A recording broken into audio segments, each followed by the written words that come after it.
So hello everyone, मुझे उम्मीद है आप सब लोग घर पर हैं और सुरक्षित हैं। आज हम अपने प्लेटफॉर्म पर अनाउंसमेंट करने जा रहे हैं बायोलॉजी एमसीक्यू सीरीज़। सबसे पहला हमारा हिस्सा रहेगा जेनेटिक्स, जो कि काफ़ी टफ हिस्सा माना जाता है और एग्ज़ाम पॉइंट ऑफ व्यू से काफ़ी इंपॉर्टेंट हिस्सा माना जाता है। तो जेनेटिक्स एमसीक्यू सीरीज़ हम शुरू करने जा रहे हैं। इस सीरीज़ की खासियत क्या होगी मैं आपको बताना चाहता हूँ। इस सीरीज़ में हम हर वीडियो में एक क्वेश्चन डिस्कस करेंगे, लेकिन वो एक क्वेश्चन कोई साधारण क्वेश्चन नहीं होगा, वो एक्स्ट्रा ऑर्डिनरी क्वेश्चन होगा।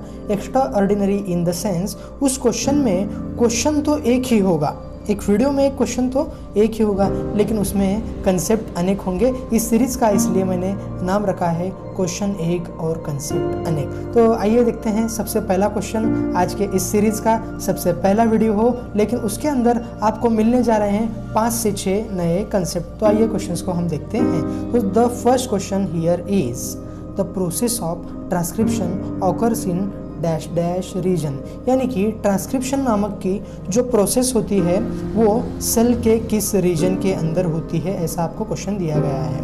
तो your options are nucleus, cytoplasm, matrix, stroma या फिर ऑल। तो ऑप्शन को एनालाइज कीजिए। न्यूक्लियस होगा आंसर, साइटोप्लाज्म होगा, मैट्रिक्स होगा, स्ट्रोमा होगा या ऑल होगा।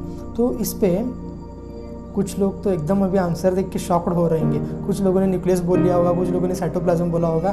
तो यहाँ पे पर्दे से पर्दा हटने जा रहा है, राज खुलने जा रहा है। The correct answer is all. ओहो, आपने बोला होगा न्यूक्लियस, लेकिन आंसर यहाँ तो ऑल हो चुका है। आइए जानते हैं कैसे। तो इसके लिए सबसे पहले हमें जानना होगा व्हाट इज ट्रांसक्रिप्शन।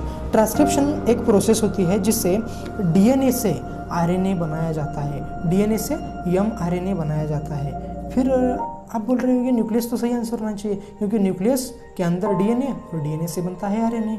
लेकिन भाई साहब, वो तो यूकैरियोटिक सेल के बारे में होगा। आप प्रोकैरियोटिक सेल को तो भूल गए ना। तो प्रोकैरियोटिक सेल के अंदर न्यूक्लियस नहीं होता, तो उसका डीएनए कहाँ होता है? साइटोप्लाज्म के अंदर। स्कैटर्ड तो नहीं होता, लेकिन पॉजिटिवली प्रोटीन से घिरा होता है एक रीजन में, न्यूक्लियोइड रीजन उसे कहते हैं। तो उस रीजन में, या फिर मोटे तौर पर कहें तो साइटोप्लाज्म के अंदर ही तो मौजूद होता है डीएनए। तो वह फिर डीएनए से आरएनए तक इन्फॉर्मेशन बनना, यानी कि आरएनए का बनना वहाँ पे साइटोप्लाज्म में हो सकता है। आप कहेंगे न्यूक्लियस और साइटोप्लाज्म दोनों ऑप्शंस हैं और ए और बी ऑप्शन नहीं दिया है, तो क्वेश्चन हो जाएगा बोनस।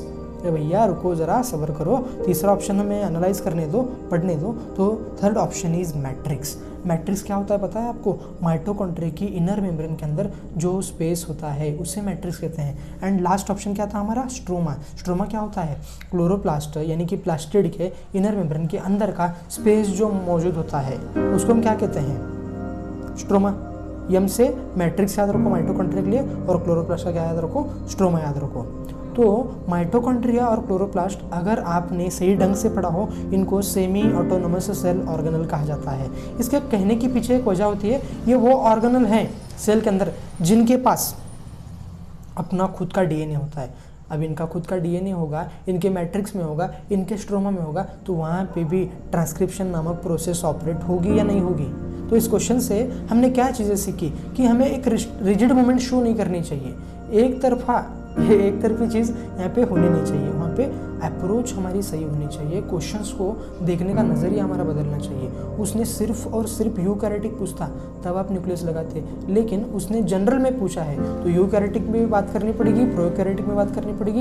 यूकैरियोटिक में प्लांट के बारे में सोचना पड़ेगा, एनिमल के बारे में सोचना पड़ेगा, सेल के अंदर जाकर डीप लेवल पर भी हमें वहाँ पर बात करनी होगी। तो आई होप आपको ये पहला वीडियो हो, पहला सेशन और हमारा पहला सोल्यूशन पसंद आया होगा।